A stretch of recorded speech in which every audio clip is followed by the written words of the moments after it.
বিদ্যাসাগরের আগের ভিডিওটিতে আপনারা দেখেছেন কিভাবে শত বাধা অতিক্রম করেও তিনি বিধবা বিবাহ আইন পাশ করিয়েছেন। শুধু আইন পাশ করেই তিনি ক্ষান্ত হননি, নিজে দাঁড়িয়ে থেকে বিধবাদের বিবাহ দিয়েছেন। তবে বিদ্যাসাগর কি শুধু বিধবা বিবাহের জন্যই অবিস্মরণীয় হয়ে আছেন? আজ্ঞে না। বৈশাখ মাসের প্রখর রোদ, এই খর্বকায় ব্রাহ্মণ ঠেঙো ধুতি পরে বাংলার গ্রাম থেকে গ্রামান্তরে পায়ে হেঁটে চরকির মতন ঘুরে বেরিয়েছেন। গ্রামের মানুষ যদি একখণ্ড জমি দেয় এবং নিজেরাই চাঁদা তুলে যদি একটি বাড়ি তুলে দেয়, তাহলে সে গ্রামেই প্রতিষ্ঠিত হবে আদর্শ বঙ্গ বিদ্যালয়।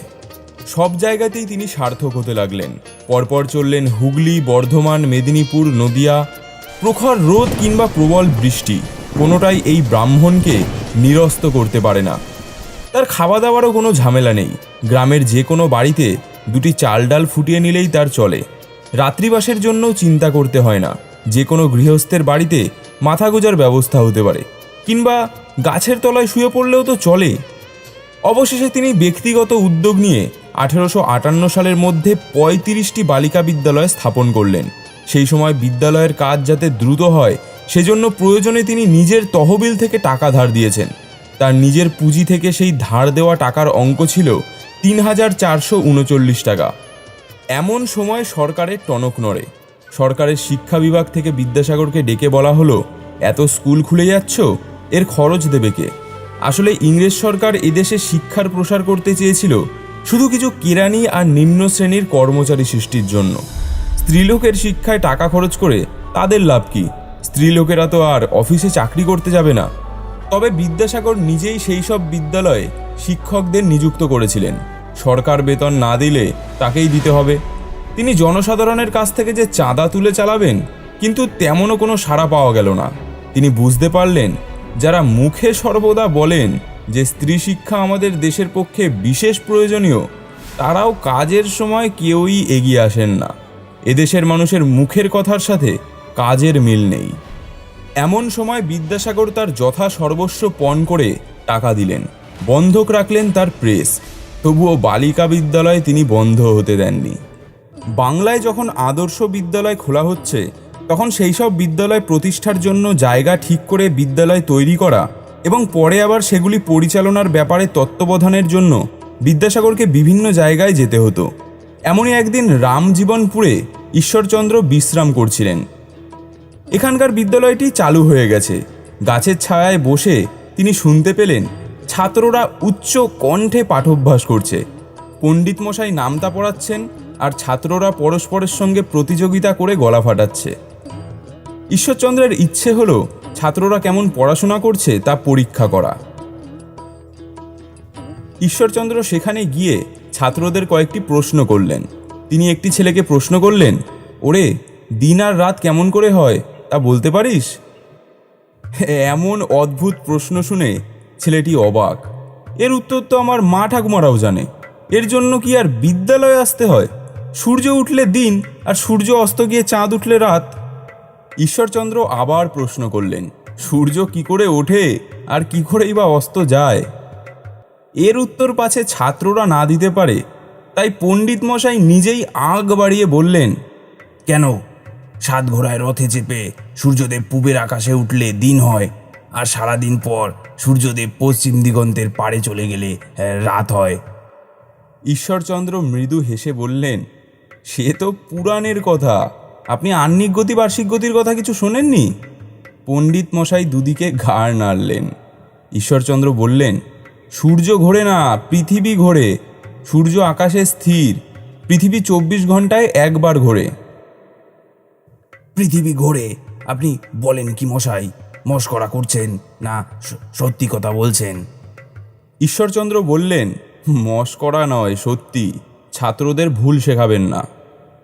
সে মশাই, আপনি বলছেন যখন তখন ঘোরে। তবে সে বোধ হয় আপনাদের শহরের দিকের পৃথিবী ঘোরে।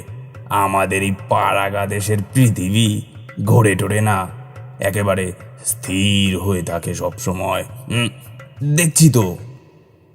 বিদ্যাসাগর একথা শুনে হেসে অট্টহাস্য করে উঠলেন।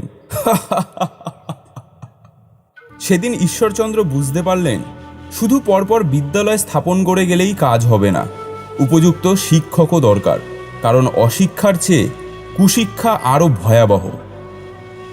আগে সংস্কৃত কলেজে ব্রাহ্মণ আর বৈদ্য ছাড়া অন্য কোনো ছাত্র ভর্তি হতে পারত না। 1851 সালের 22শে জানুয়ারি বিদ্যাসাগর সংস্কৃত কলেজের প্রিন্সিপাল হলেন।